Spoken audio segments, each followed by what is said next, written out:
Upset of the year. I want you to reflect a little bit and think about the upsets of the year. A lot of upsets to really look at here, okay? But let's go ahead and look at upset of the year. These are the nominations.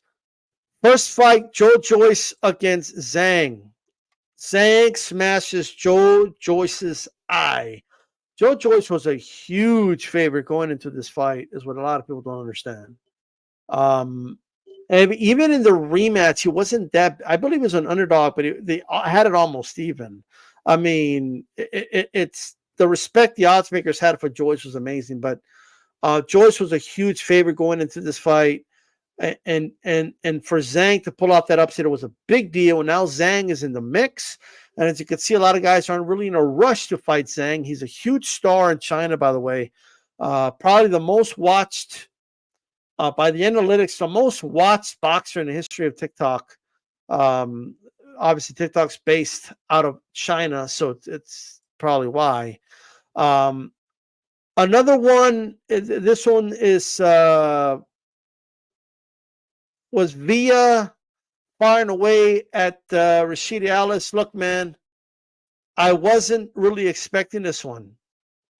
Villa's a tough dude, as we know. He even gave I thought he gave Boots a pretty decent fight as well after this, by the way. But Ellis, has switched from Golden Boy or whatever, and he had a win over Rocha. Um, at the time, was seen as more impressive than it probably is now, but I still think it's a good win. For Villa to pull off this win, it was a really good fight too, by the way. Really good fight. And I thought it was a really, really good upset for Villa right there. I did not expect that.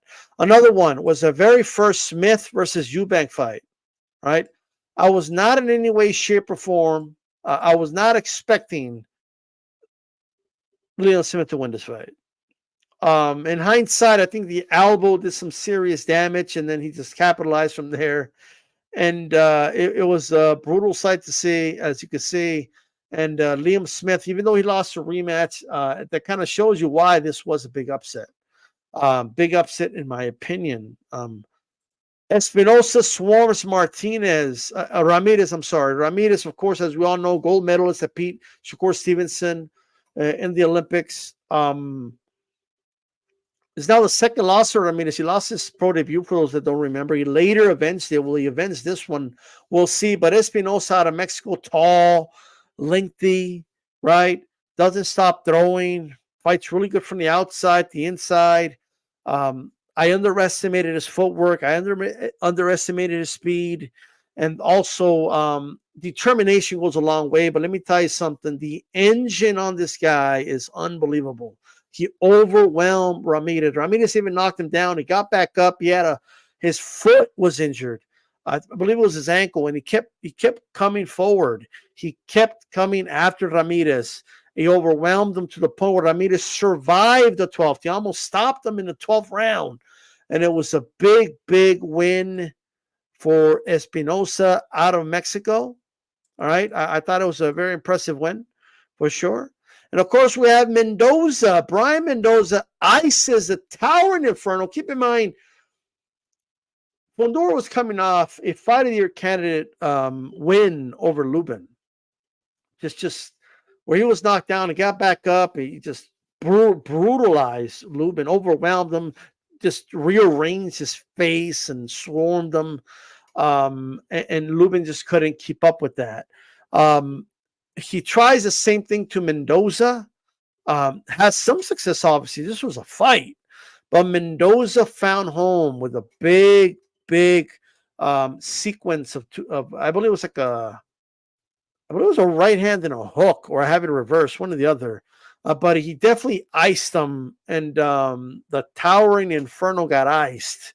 And he went down like a ton of bricks. And I don't even think he knew where the hell he was, quite frankly.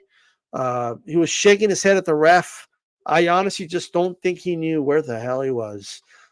It was a huge upset. I believe Mendoza was a 10-1 underdog. He goes out there, and this win got him his big title shot against Tim Tszyu, where he showed a lot of heart and determination as well, by the way. in a losing spirited effort. Parker takes Wilder to school. All right. Let me tell you something. All right. Let me tell you something. And you guys let me know as I'm going over the list who you think is the upset of the year, or who you believe I'm going to pick, or if it's somebody outside the list. Again, let us know in chat. Parker takes Wilder to school. Look, I thought Parker would probably be ahead on the scorecard, but I felt he would eventually, like in the mid rounds, or maybe like fifth or sixth, something like that, will get caught with something big, a right hand. I thought the Alabama slammer was going to land. It just never found home. He landed it a couple times late in the fight, but he was already exhausted. The legs were weary, and the Samoan took him anyway. Parker is the one that actually hurt him with the right hand in the 8th round, had him reeling. I scored 11-1. I could have easily scored at 12-0. I see a lot of 10-2s, 11-1s, 12 zips when it comes to this fight.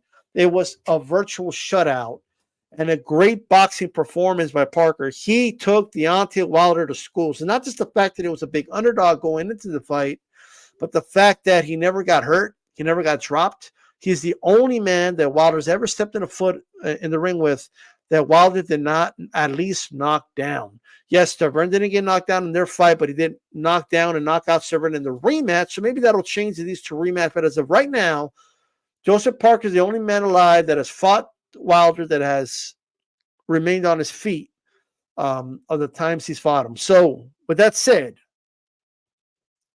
I thought this was a really good win.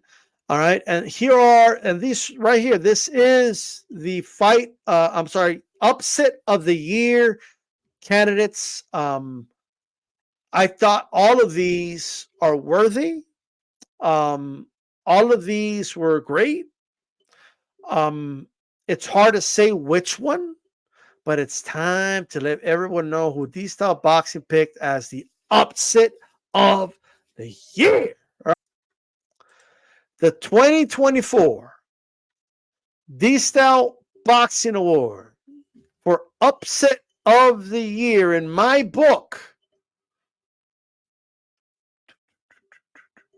All right. It is, ladies and gentlemen. I'm going to have to go with Espinosa, Swarmy Ramirez. Just narrowly, this was tough, but I thought no one saw that coming. This guy was a 12-1 underdog, all right? And he goes out there and almost stops him in the 12th round, overwhelms him. I thought Espinosa did amazing and is also a nominee for Fight of the Year.